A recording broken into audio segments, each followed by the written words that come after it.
Ladies and gentlemen, distinguished guests, thank you all for joining us this evening as we celebrate the 50th anniversary of the Republic of Cyprus, a country at once quite young and very ancient. Famously ancient, with 11,000 years of living history, Cyprus is where antiquity and, according to legend, Aphrodite, the goddess of love and beauty, came ashore and stayed. The third largest island in the Mediterranean Sea and its easternmost, Cyprus is at the crossroads of the three continents, Europe, Asia, and Africa.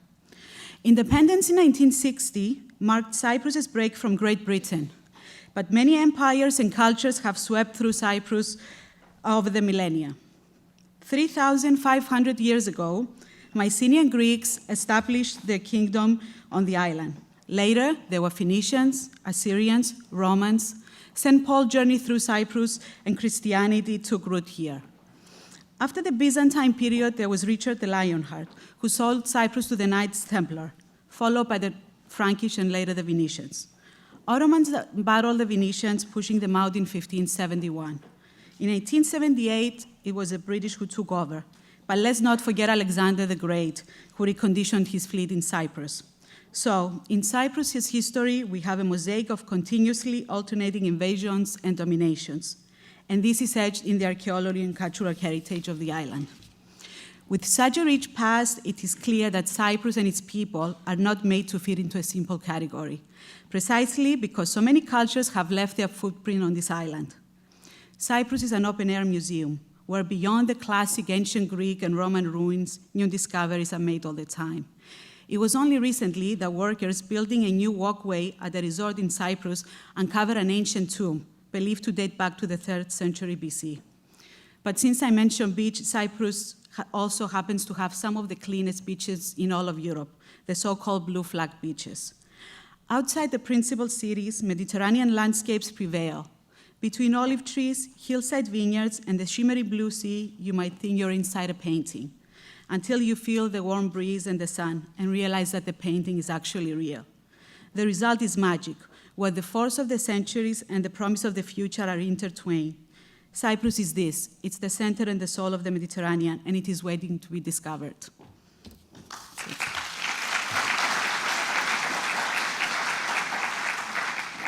Now, just to get you all into the spirit of Cyprus, we're going to have a short performance by the folkloric Pan-Cyprian dance group.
set foot on Cyprus, haunted by the loves that enchant brief life.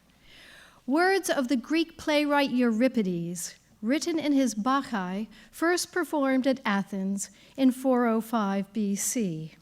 I show you here the crystallized limestone rocks off Old Paphos in southwestern Cyprus, legendary birthplace of Aphrodite herself, the spot where she washed ashore on the foam of the sea from which she takes her name. The word aphros literally means foam. Hence, today we call that continent known for its frothy shores Africa. Euripides got it spot on. Loves do haunt life. They become the markers against which we measure time. Before I met him, after her, during that time. The back of a head on a subway platform, spotted in the periphery of a momentary glance, can send a heart racing. Could it be him? Is that her? Places, too, are the repositories of memory, places where love occurred, made ever sweet by the distant echo of a romance remembered. Should we be surprised that the island on which Aphrodite was born became, in historical reality, a great theater for the drama of famous love stories? Tonight, I shall take you on a very special tour of Cyprus.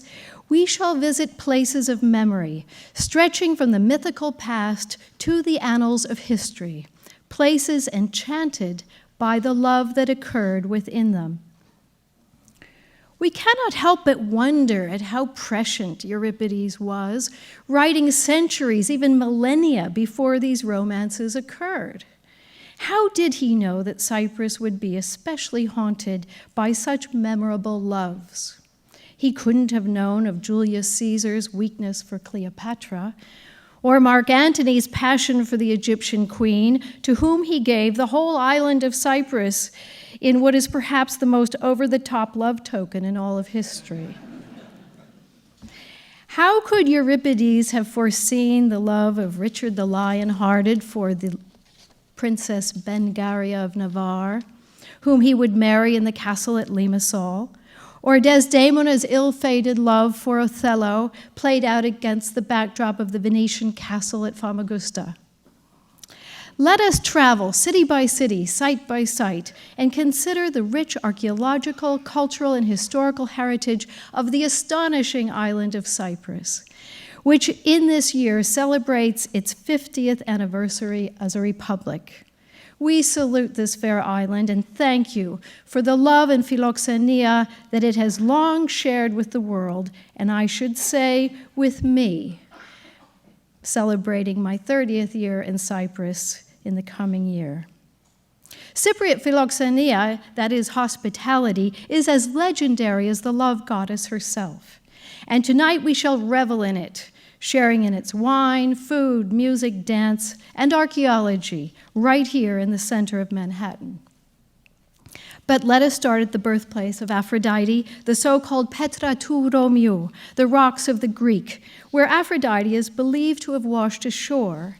Now, most of you are probably familiar with the setting through the magnificent painting of Sandro Botticelli, a masterpiece painted around 1486 and in the Uffizi Gallery in Florence. We see the iconic image that has become known as Venus on the half-shell, cruising in for disembarkation on the Paphian rocks.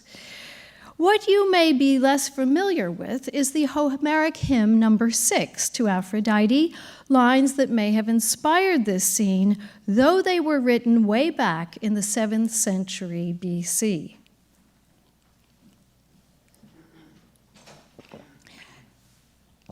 I will sing of stately Aphrodite, gold-crowned and beautiful, whose dominion is the walled cities of sea-loved Cyprus, where, blown by the moist breath of Zephyros, the west wind, she was carried over the waves of the loud moaning sea on soft foam.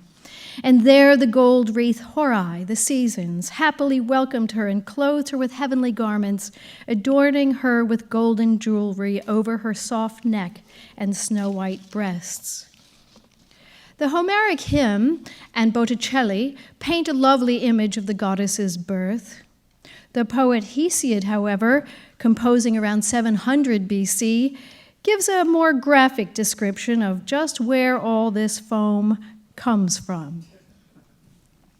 He recounts the violent tale of how Kronos, youngest of the 12 Titans, came to castrate his own father, Uranus, the sky, at the prompting of his mother, Gaia, the earth. Then the sun from his ambush stretched forth his left hand, and in his right took a great long sickle with jagged teeth, and swiftly lopped off his own father's testicles. As soon as he had cut them off with the flint blade, he cast them from the land into the surging sea.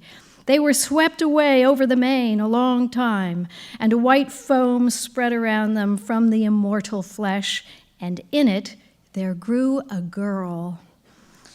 First she drew near holy Cythera, and from there afterwards she came to sea-girt Cyprus, and came forth a lovely goddess, inspiring awe, and grass grew up about her beneath her shapely feet. Gods and men call her Aphrodite, the foam-born goddess, because she grew amid the foam. Walking some 18 kilometers west and inland from this spot today, one comes to the modern village of Kuklia, which literally means dolls, owing to the vast quantities of terracotta female figurines found here throughout the ages, ancient votive dedications percolating up from the great Aphrodite sanctuary that lies beneath. Kuklia overlies Pelopaphos, Old Paphos, a settlement that dates back to around 2800 BC. Legend has it that the Mycenaean Greeks stopped here on their way back from the Trojan War. The Arcadian contingent was led by Agapinor, king of Teja, who is said to have founded the sanctuary of Aphrodite. We should note that the very name Agapinor contains the root agape, or love, evoking a special connection between founder and goddess. The venerable temple of Aphrodite is believed to date back to the 12th century BC. It became one of the most famous cult places and destinations for pilgrimage in the ancient world, continuously in use for an astounding 1,500 years until the Christians closed the pagan sanctuary in the 4th century AD.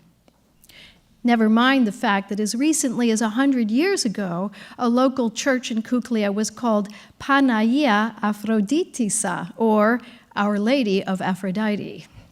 Local memory dies hard. Here at Pelopaphos, Aphrodite was worshipped in the form of a large black conical stone of diabase, that is, a dolerite, an igneous rock that originates in the peaks of the Troodos Mountains and is commonly found in riverbeds that carry it down toward the coast. This giant stone stands an impressive 1.22 meters high. It was found in 1913 and only later recognized for what it was, the aniconic image of the goddess described by the Roman historian Tacitus. The goddess is not portrayed in the likeness of a human. Her image resembles a truncated cone tapering from a broad circular base to a summit of slender circumference, he writes. The stone was set in an open-air courtyard beneath a kind of baldacchino, pictured on bronze coins issued during Roman imperial times from the 1st through the 3rd centuries AD.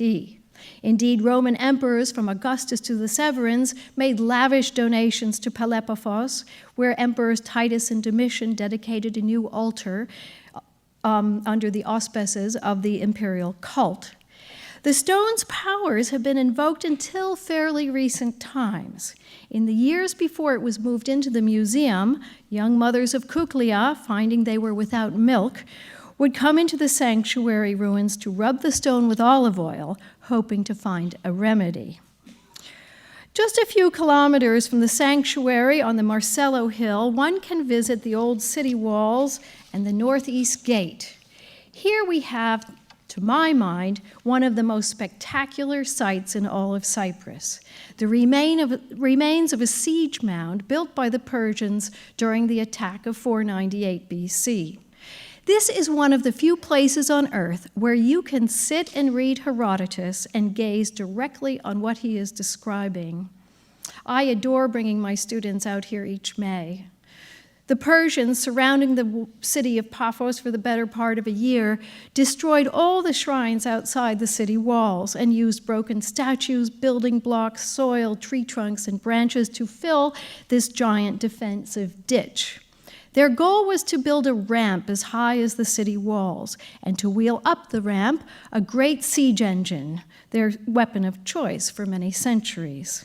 Hundreds of fragments of incense altars, votive columns, syllabic inscriptions, and limestone sculptures have been recovered from the excavation of this ramp, and wonderfully, they all have something we crave in archaeology, a terminus ante quem. That is, they all existed before the very well-dated siege of Paphos in 498 BC. Nearly 500 bronze and iron arrow and spearheads, a bronze helmet of Corinthian Greek type, have been recovered here, along with some 422 stone cannonballs, attesting to the fact that the Persians were using some kind of catapult. Now, the Paphians were hugely clever in countering this attack, using a strategy that only miners would think of, and of course the Cypriots had been mining copper from the late Stone Age. They literally undermined the Persian ramp by excavating tunnels directly beneath their own city walls. You can walk down through these tunnels today, as my students are delighted to do here, tracing the footsteps of the ingenious Paphians creeping under the walls and beneath the ramp, where they placed large copper boilers filled with a flammable substance, setting them on fire and causing the siege embankment to suddenly collapse from beneath. New finds continue to be made every year at Paphos, and I am thrilled to show you a relatively new and spectacular discovery recently placed on display in the Kuklia Museum. This is a magnificent stone sarcophagus of archaic date, preserving brilliant polychrome decoration found in 2006 during road building operations at Kato Alonia near Kuklia. A sword, some arrowheads, a strigil, a mirror, and pottery were found within. On the exterior of the sarcophagus, we see a figure who must be Heracles, lion skin atop his head, poised with bow and arrow. The long side preserves a very well-known scene from the Odyssey, in which Cyclops is fooled by Odysseus and his men who escaped from Polyphemus' cave by hanging on to the underside of his sheep. Here we see a boar attacking a lion, a warrior carrying a body. All of this can be seen today at the Museum of Old Paphos, which itself is housed in a magnificent building of great historical significance. The French Lusignan lords of Cyprus in the 13th century built a castle here known as the Château de Cavacle, from which they controlled extensive sugar plantations. It was destroyed by Mamluk raids in 1426, but later rebuilt and used by the Turkish Çiftlik, the local governor. Today, the Royal Manor House incorporates the earlier medieval buildings in its east and south wing. On the ground floor, we see one of the foremost examples of Gothic architecture to survive in Cyprus. This great Gothic hall is now the setting for the Pharos Trust International Chamber Music Festival, which brings global virtuosos to Cyprus each June in unforgettable evenings, to which, again, I never fail to bring my student dig team. Just down the hill from the Manor House, one has the unique opportunity to visit a medieval cane sugar mill and refinery.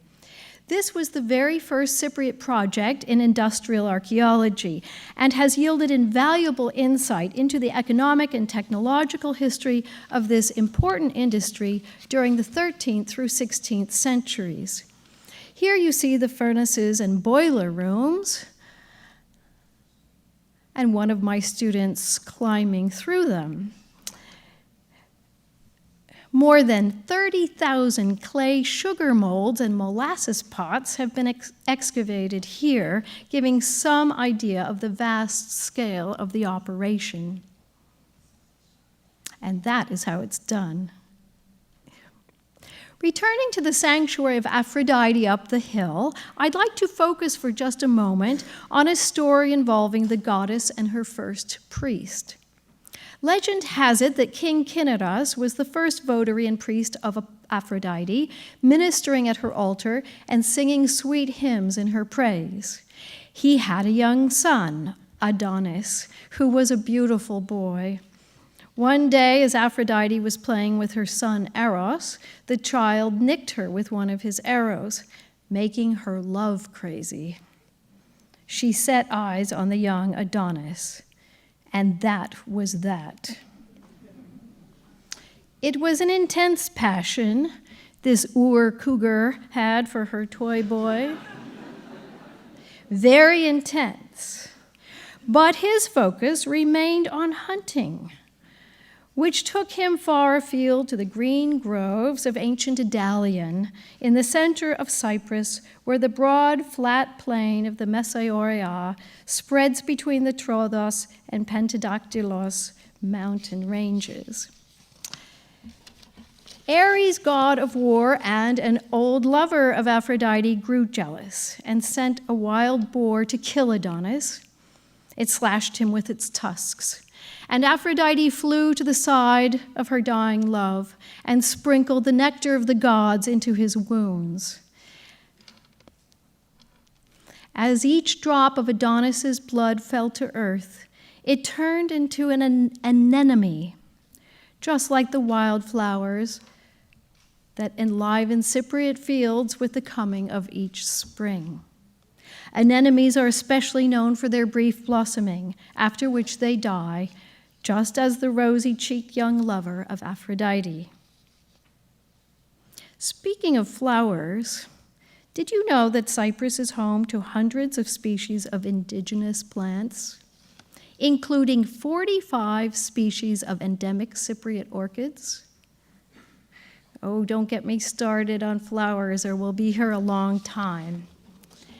I can only urge you to go out to Cyprus for a glorious early spring, February or March, to spot the early flowering iris. But my favorite of all is the Cypriot cyclamena, the cyclamen, or maybe it is the almond blossoms. It's very hard to decide. This oldest of Cypriot legends is the subject of one of the oldest operas on earth. John Blow's Venus and Adonis was written as a masque in 1682, but the New Grove has now named it the very earliest surviving English opera. Excavations continue at Idalion, the place of Adonis's death. The Department of Antiquities has recently unearthed the largest palace or administrative center found to date in all of Cyprus. More than 300 inscriptions written in Phoenician script have been found, part of a very important archive that documents the collection of taxes by the Phoenicians who governed in Idalion for 150 years, from the middle of the 5th century to the end of the 1st century BC. All of these finds can be seen in the new archaeological museum at Dali, just opened in 2008. Now, by some accounts, Adonis's mother, King Cinyras' wife, was Matharme, daughter of Pygmalion, born at Amathus, which is the setting for an even earlier love story. Amathus, first settled around 1100 BC, sits on a high acropolis overlooking a fine natural harbor, just 6 miles to the east of the modern city of Limassol. It has been the site of extensive archaeological excavations by the Department of Antiquities of Cyprus and the French Archaeological Mission. By some accounts, Cinyras was founder of Amathus, a city he named after his own mother. It was the setting for a sad chapter in the annals of romance, for this is where the Greek hero Theseus abandoned his beloved Ariadne, who in turn died here, giving birth to their child. Plutarch tells us that the Amathusians buried her and built a sacred precinct to her in a grove, calling it the Woodlands of Aphrodite Ariadne. Amathus was a rich city thanks to its copper mines, grain, sheep, and fine harbor that opened it to trade with the Phoenicians, Egyptians, and others. It is very well known for the richness of its vast cemeteries that stretch along the sea outside of the city walls. Now, as New Yorkers, you may have admired the Amathus sarcophagus, among the very first acquisitions of the Metropolitan Museum of Art, purchased from its swashbuckling and controversial first director, Luigi Palma di Cesnola, who removed over 30,000 antiquities from Cyprus while serving as American consul in the 1860s. This is an amazing work of art, integrating indigenous Cypriot style with orientalizing and Egyptianizing motifs. Here you see sphinxes on the top and the Egyptian god Bes around the side, all picked out in brilliant polychromy.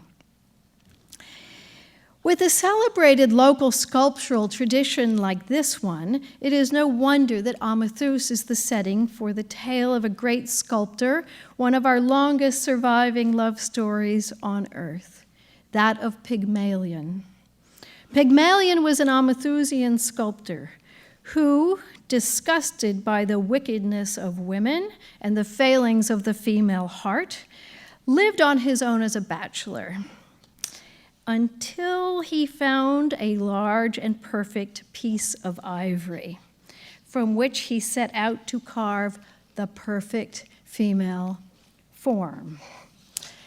Often he would run his hands over the statue, imagining that he was touching flesh, not ivory. The Roman poet Ovid, in his Metamorphosis, completed in the year AD 8, tells us how Pygmalion grew ever more confident with his statue. He kisses it, and he thinks his kisses are returned. He speaks to it and holds it and gives it compliments and brings it gifts that please girls, shells and polished pebbles, little birds and many-colored flowers, and lilies and tinted beads. He dresses it up. He places rings on its fingers, and yes, in time, he rests the statue on his bed, spreading it out on a luxurious purple fabric, its head on a down pillow. When the annual festival of Aphrodite came around, Pygmalion made an offering to the goddess and then, standing by her altar, shyly prayed, "If you can grant all things, I wish as a bride to have one like my ivory girl." And the goddess heard his prayer. When Pygmalion returns home, he runs to the statue and kisses it. It feels warm. He places his lips to its once again and also touches its breast with his hand. The ivory yields to his touch, losing its hardness, altering under his fingers. He presses his mouth again against a mouth that was not merely a likeness. The girl felt the kisses he gave, blushed, and raised her bashful eyes to the light. Thus, myth holds up for us an epic lesson in the transformative power of love. Aphrodite herself presides over their marriage, and 9 months later, Pygmalion's bride bears a son named Paphos, whose line comes to found the great city. The couple also has a daughter called Metharme, and she grows up to marry King Kineros and become the mother of Adonis. Thus, we come full circle in the family genealogies that are so deeply embedded in the founding myths of Cypriot cities. Of course, it was George Bernard Shaw who popularized Ovid's tale for the modern audience in his play Pygmalion of 1912, which he adapted for the screen in 1938. This, in turn, served as the basis for George Cukor's hit film My Fair Lady of 1964. So when you next watch Audrey Hepburn in her leading role, remember that in fact you are watching a tale of old Cyprus, set in the great city of Amathus. It is well worth the walk up to the top of the Acropolis, where you will see the Aphrodite temple as rebuilt in the 1st century BC, with giant stone lustral basins for purification upon entry, the ancient predecessors of holy water founts. Local folklore has it that women wanting to conceive need only slide down this Acropolis on their bottoms to get the job done. So powerful is Aphrodite as an infertility treatment. Sliding down one's bottom one would eventually come to the Agora, rebuilt in Roman imperial times, and then the ancient harbor works, still visible today and the site of keen underwater investigation. And so with the birth of Pygmalion's son Paphos, we cross back over to the southwest of Cyprus and to the city of Nea, or New Paphos, long designated as a UNESCO World Heritage Site. So rich is it in archaeological and cultural treasures. The city was founded by the historical Nicocles, the last ruler of the independent kingdoms of Paphos, sometime before 420, and his death in 410 BC. By the end of the 4th century, owing to its good harbor and easy access to Alexandria, Nea Paphos replaced Salamis as the capital of Cyprus. You see, following the death of Alexander the Great in 323, Cyprus had come under the rule of Alexander's Macedonian general, Ptolemy I, and his able descendants who governed Cyprus until the death of Cleopatra in 30 BC. Cyprus was a highly valued asset of Ptolemaic Alexandria, supplying it with much-needed timber for building its fleet, as well as copper, corn, wine, land, and good harbors. It provided commercial and strategic military strongholds on the principal maritime route linking Greece with the Levant and Egypt. Nea Paphos remained the capital of Cyprus under the Romans, who built great luxury villas at Katopaphos to house the political, administrative, and social elite of the city.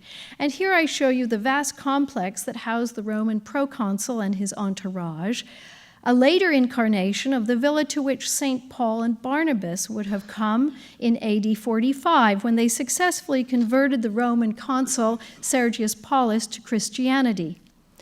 Paphos is a place where you can truly walk in the footsteps of St. Paul, as here at the early Christian basilica site of Chrysopolitissa, where the Holy Father, Pope Benedict XVI, made an historic visit just last June, the first pope in world history to set foot on Cyprus, an apostolic foundation traced back to Paul himself. The villas at Katopaphos stretch out towards the sea, and they sit upon an earlier level of Hellenistic villas, some of which have been reconstructed here, as you see in this lineup of Ionic columns. These are decorated with elegant mosaics and revetted with colorful marbles. They boast multiple dining rooms, courtyards, and thermal baths, and they suggest the good life of Roman times out here in the Eastern Mediterranean. I show you the house of Dionysus, famous for its mosaics, which tell the tale of drinking wine at Nea Paphos. There you see Dionysus together with Acme, and a whole series of great love stories are told in the iconographical program. You see Pyramus of Pyramus and Thisbe fame down at the lower left. The nearby house of Ion contains some of the most spectacular painterly mosaics ever to be found in the ancient world. And I draw your attention to just one of them because it is a beauty contest. You see the Nereids of the sea, Doris, Thetis, Syros. They are competing with Cassiopeia in another frame, the goddess of the land. But again, all of them look very much like Aphrodite and are based on very old stylistic types. We shouldn't leave Paphos without considering the beauty of this crusader castle that sits atop all in a magnificent building that had a very short life, destroyed in the great earthquake of 1222 AD. As we move up the coast from Paphos, we really come into what I regard as God's country. The northwest corner of Cyprus, the Akamas Peninsula, and those lovely villages leading up Drusha, Pano Erodis, Kato Erodis, and of course, I am Enya. Yes, thank you. My neighbors, I am very proud. I think I'm the only American to hold the greatest honor in my life is to be epitome dimotis tis paias. So, this is my part of the world. As you go up the coast, you will find the most rugged natural beauty, covered in oleander blossoms. You can walk the gorge of the Avacas, as my students do each summer. The wildlife, the natural beauty. My idea of a great day is to jump in the 1962 Series 2A Land Rover and take the kids up the coast, see how far we can get before we need an auto mechanic. But once there, we explore the wild natural caves, this coastline of beautiful water and rocks, and the blowholes, the action of this strong sea that creates underground caves and shoots water at the top. Here you see my students going down from the surface of the rock into a narrow blowhole that has been formed from action from below, climbing down these narrow crevices, and you get into an underground cave, and then you look out to the sea, and you see something like that. Like this all the way up the coast. And if you go all the way around the Acamas to the Fontana Amorosa, you will find some of the most beautiful ultramarine seas on Earth, with fat fish and good swimming. And this is the place where the loggerhead and green turtles are laying their eggs. And I show you two of my big heroes in my life, Andreas and Simon Dimitropoulos, who Andreas is director of the Cyprus Fisheries Department, really single-handedly saved the turtles of Cyprus over the past 30 years. And my students now participate in this program and go out on nighttime beach patrols and help move turtle nests, gather the eggs, bring them up, and keep them away from predatory foxes and humans. And if you know where to look on this lovely coastline, like Paul Croft does, you can actually find fossilized pygmy hippopotamus jawbones with teeth. Pretty impressive stuff. Now, the Cyprus dwarf hippopotamus inhabited Cyprus until the early Holocene. That is, its extinction occurred somewhere between 11 and 9,000 years ago. It was the largest animal on Cyprus, a herbivore who had no natural predators until man arrived. Weighing in at about 440 pounds, Cyprus dwarf hippos are thought to have undergone the process of insular dwarfism caused by gene pools limited to a small environment. And it's actually through carbon-14 dating of hippo bones that have saw marks proving that man was butchering the hippo, that we can date the first appearance of men and women on Cyprus to somewhere around 8,500 to 9,000 BC. It's the hippo bones that do that for us. Now I am going to show you the epicenter of the Earth, right there. This is the island of Hieronissos, where I have had the great privilege of excavating for the past 20 years. A small offshore island of Cyprus, and please forgive me, Your Excellencies and Mr. Ambassador, there are some people in the city of New York that think of Cyprus as the large island off the east coast of Hieronissos. So I have tended to discuss Hieronissos as if it is the center of the universe. We are very grateful for the license to excavate that we have held over the years for our investigation of this spot. And I bring it to you by way of yet another love story. For it was during the reign of Cleopatra VII that this small island sanctuary was founded on the island. And we believe that here the Cypriot practice of placing boys under the care of Apollo was merged with her Ptolemaic cult interests. We believe that she may have celebrated the birth of her son by Julius Caesar, Ptolemy 15 Caesarion, on this spot. We know that she went around Egypt building mamisi, birth shrines to this child, and we are beginning to think that we have a birth shrine here coexisting with the sanctuary of Apollo. Now, don't forget that famous trip up the Nile taken in 48 BC by Cleopatra, who was 22, and Caesar, who was 53 and married. Little Caesar was born within the year.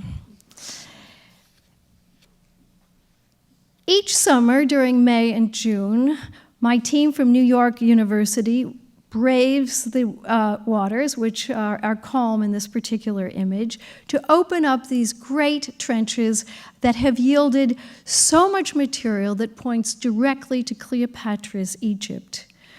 Pottery and all sorts of architectural members. Pieces of what was a great temple to Apollo and pilgrimage facilities for those who came out to dine, to sleep, and to worship the god. Here you see some of the material: drinking bowls, what are called baby feeders, little jugs, dice, and coins of Cleopatra and Caesarion minted between 47 and 44 BC. We have an extremely narrow chronology on Dionysos. Carnelian frog, carnelian coming in from Egypt, a fertility charm to be worn around the neck. Scarab of Sekhmet, the Egyptian goddess of motherhood, medicine, and warfare, with strong connections to Cleopatra. And these fascinating small amulets that give, at the top you see age-old Cypriot iconography, the free-field bird, the tree of life, the panpipes, a cyprosyllabic alpha sign, and down below, totally Ptolemaic Egyptian iconography, the Isis crown, the Ptolemaic eagle, a big fat Ptolemy portrait, and a little head of a skinny little late Ptolemy wearing the double crown of the Egyptian pharaoh, the Pshent. It's very likely that this is a portrait of little Caesarion himself. Fascinatingly, our stamp seal amulets can be matched in clay seal impressions that are found at Edfu in Egypt, a place where Cleopatra celebrated the birth of Caesarion within the context of a Horus shrine. These bronze coins that show Cleopatra with the infant Caesarion were minted at Paphos. You see his little head, she's nursing him. They were minted at Paphos sometime after his birth in 47 BC. In issuing these coins, Cleopatra may have been deliberately associating Paphos, birthplace of Venus, with the birth of Caesarion. After all, the boy's father, Julius Caesar, was a direct descendant of Venus. By playing up this association, Cleopatra would have made brilliant use of myth, allegory, and political propaganda to promote the cause of Caesarion as legitimate heir not just to Egypt, but to Rome.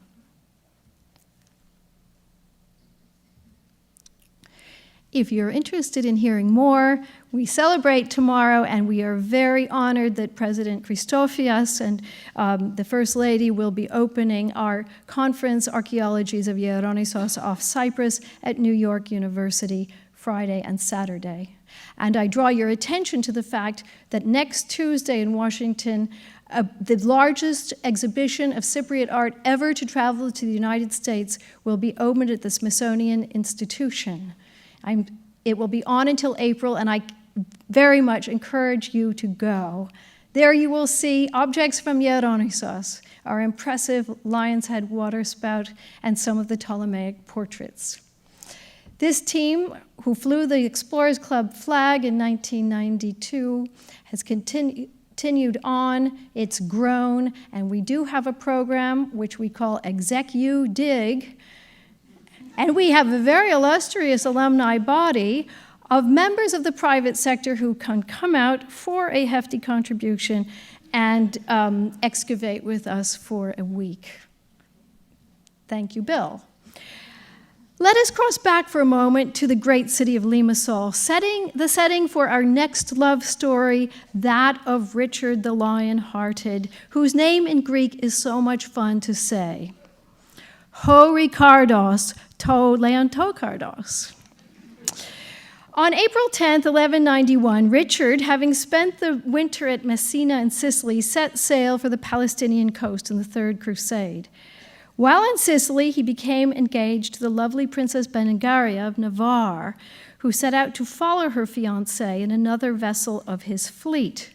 There was a great storm as they sailed to the south of Cyprus, and 3 ships carrying the ladies and their entourage foundered off the coast of Limassol. The Byzantine despot of Cyprus, Isaac Komnenos, attempted to lure the ladies ashore, hoping to take them captive and hold them for ransom. For 12 days, the ships hovered offshore. The ladies were fearful to come into port. And then suddenly 2 ships appeared, displaying the Anglo-Norman ensigns. It was Richard the Lion-Hearted coming to the rescue. Komnenos' troops beat a quick retreat.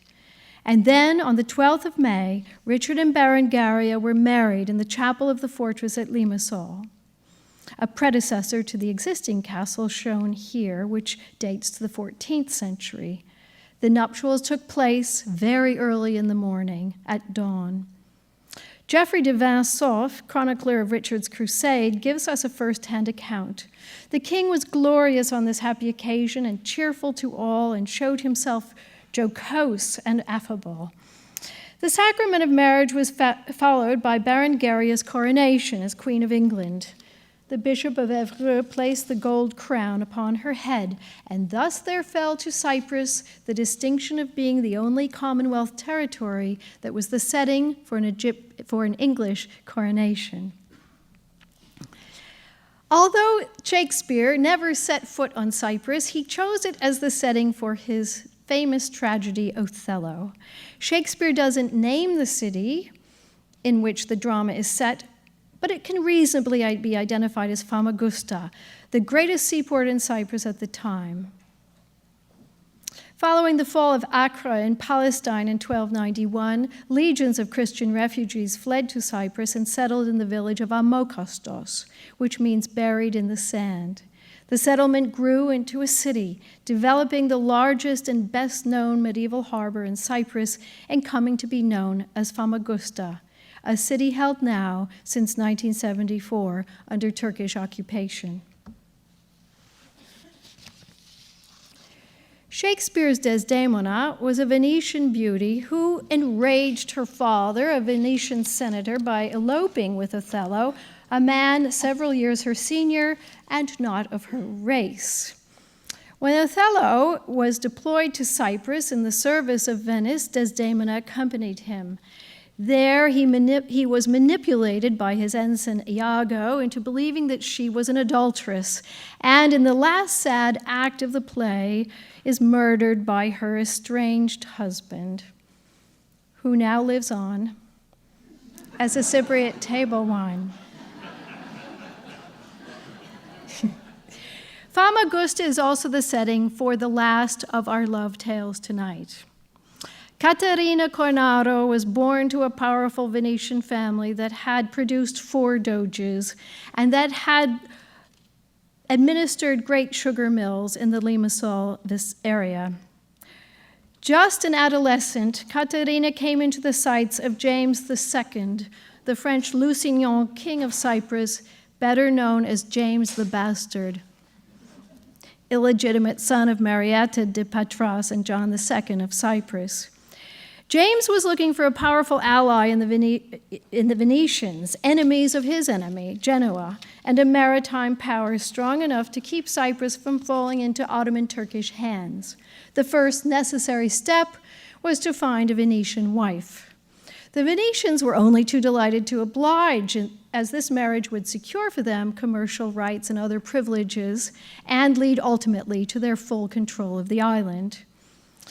Caterina was married with great pomp in Venice on July 30th, 1468. She was 14 years old. The groom was not present.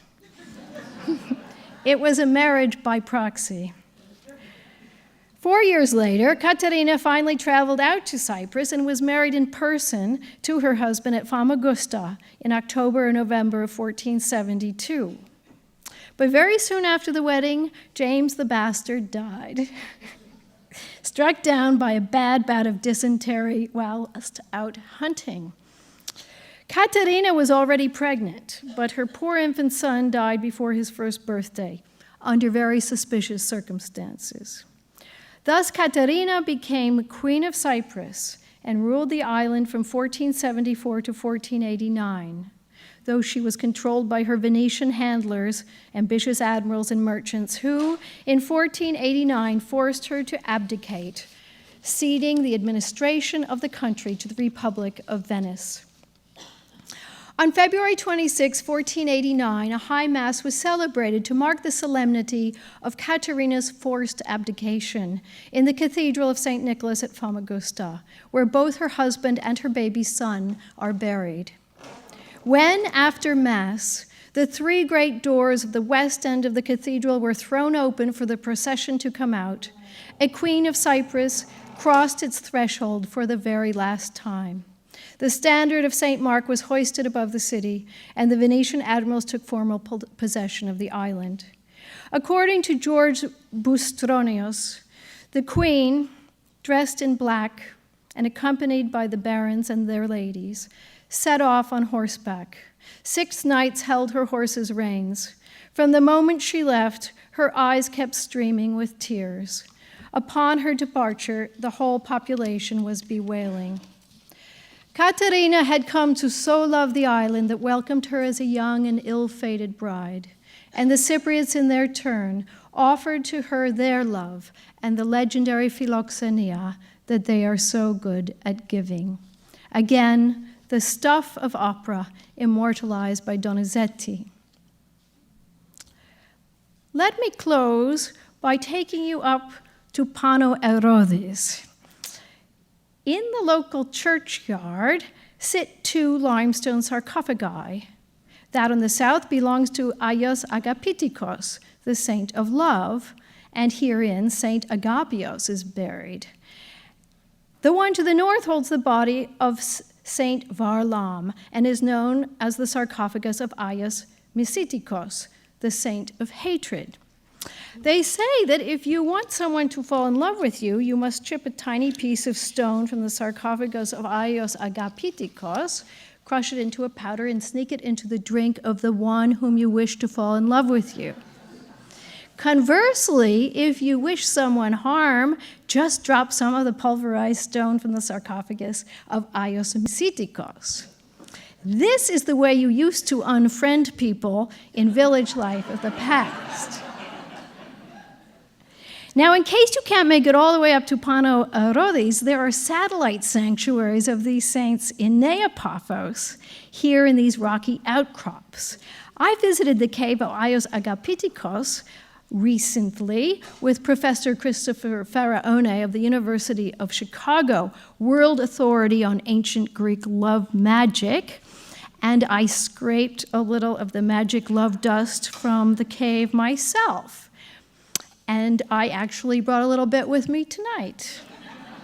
And should any of you require its services, do meet me at the reception over a glass of red wine, and we can negotiate a contribution to the Ouranissos Island excavations. Perhaps you now understand, following this evening's presentation, why Cyprus, and Paphos in particular, are very important and effective wedding destinations. I will leave you with one last and very personal love story.